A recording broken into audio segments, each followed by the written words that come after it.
Les décisions et les accords de la COP29. La mission du Loss and Damage Fund est de fournir une aide financière aux pays touchés par le changement climatique.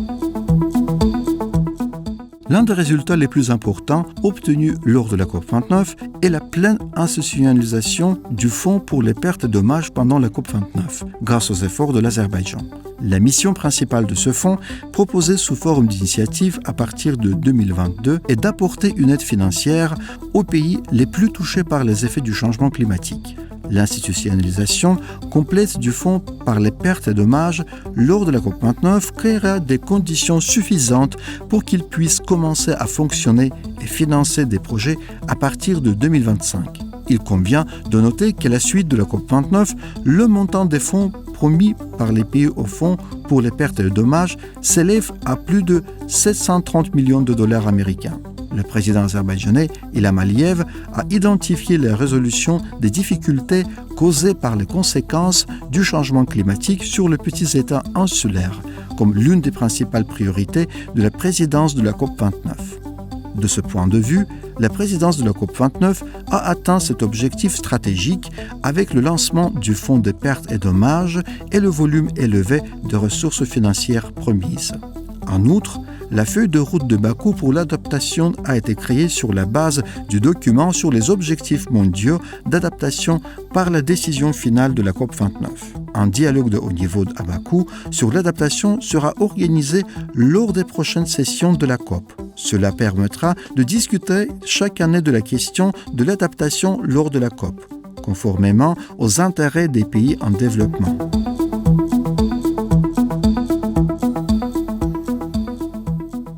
En outre, la COP29 a adopté un programme de travail décennal actualisé de Lima sur le genre. Rappelons que les négociations pour l'adoption d'un tel programme durent depuis longtemps. Grâce à la présidence de la COP29, l'accord sur le document a été trouvé au sein de ce sommet sur le climat. Toutes ces réalisations démontrent comment la COP29 a atteint ses objectifs avec un grand succès et le futur COP en Azerbaïdjan constitue de brillants exemples de nouvelles perspectives pour l'humanité. La COP29, accueillie par notre pays, est restée dans les mémoires comme une réalisation historique en termes d'organisation, de participation et de résultats.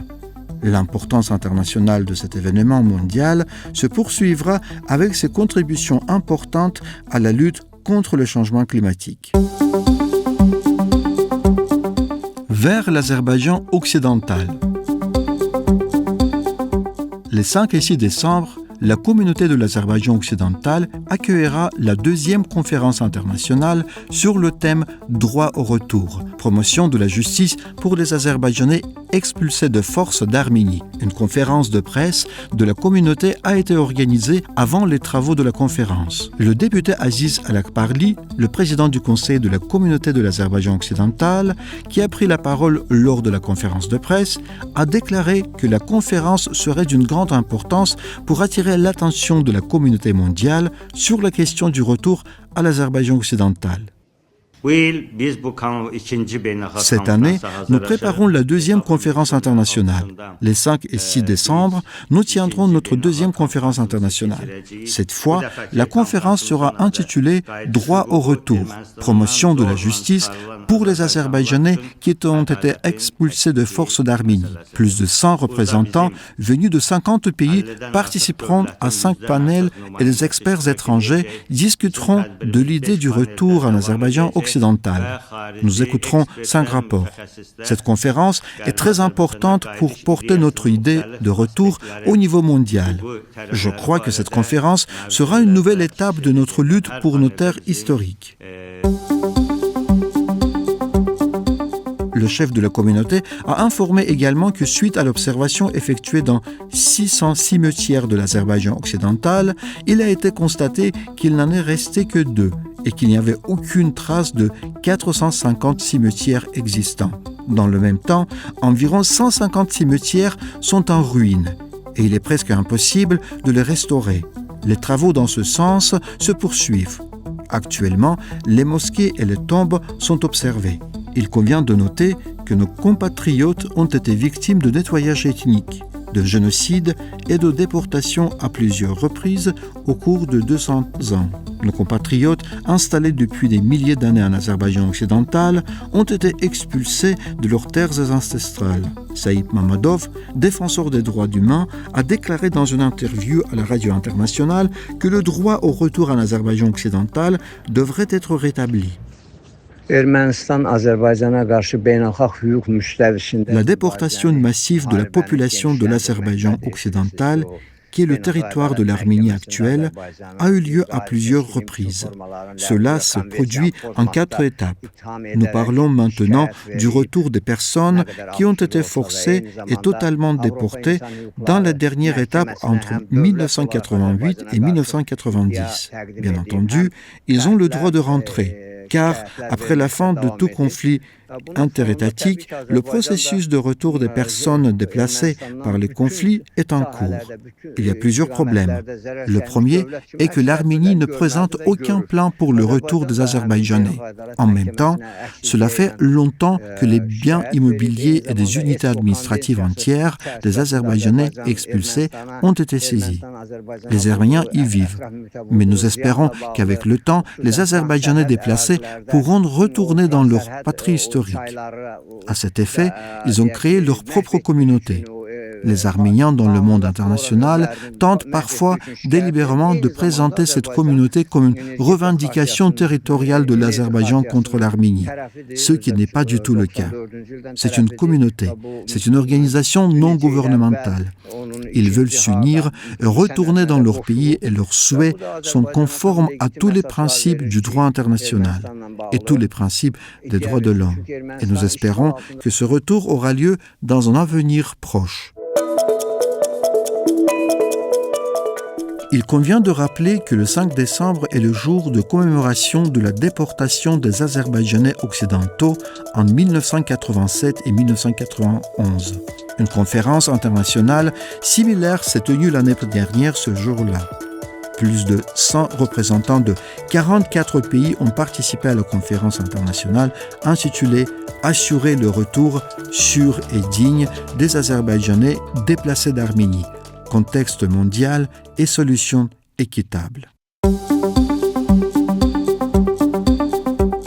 L'équilibre écologique d'Agdam est rétabli.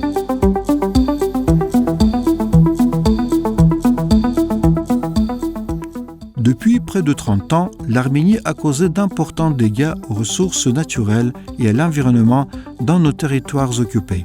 Le terrorisme environnemental a été perpétré.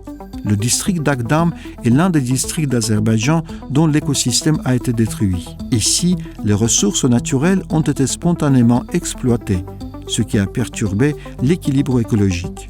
Ainsi, plus de 100 hectares de forêt de pistachiers à Agdam ont été détruits par des actes de vandalisme.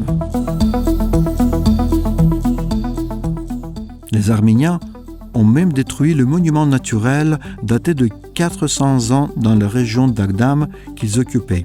Il y a de nombreuses années, après l'occupation d'Agdam, le ministère de l'écologie et des ressources naturelles a examiné les séquences vidéo tournées de diverses manières sur son territoire et a révélé les faits d'un pillage brutal de ressources naturelles.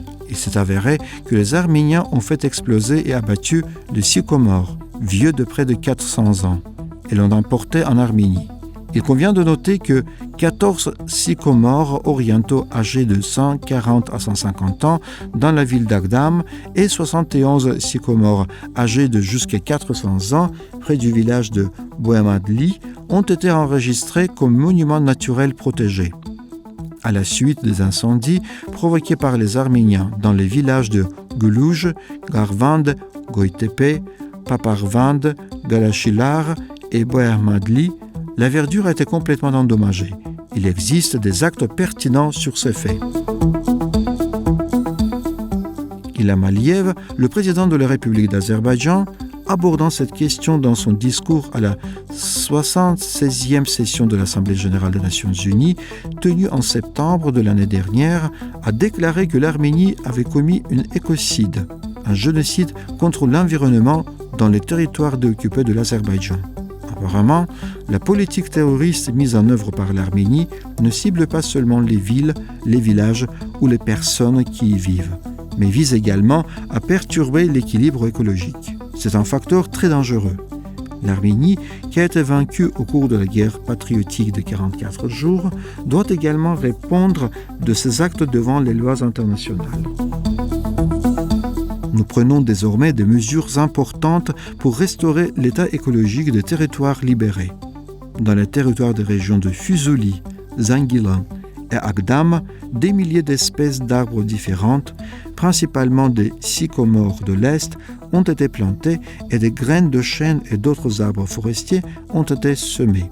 On a organisé des actions de plantation d'arbres dans toutes ces régions. Il convient également de noter que 10 600 espèces d'arbres différentes ont été plantées dans le district d'Agdam, dans le cadre de l'année de solidarité pour le monde vert.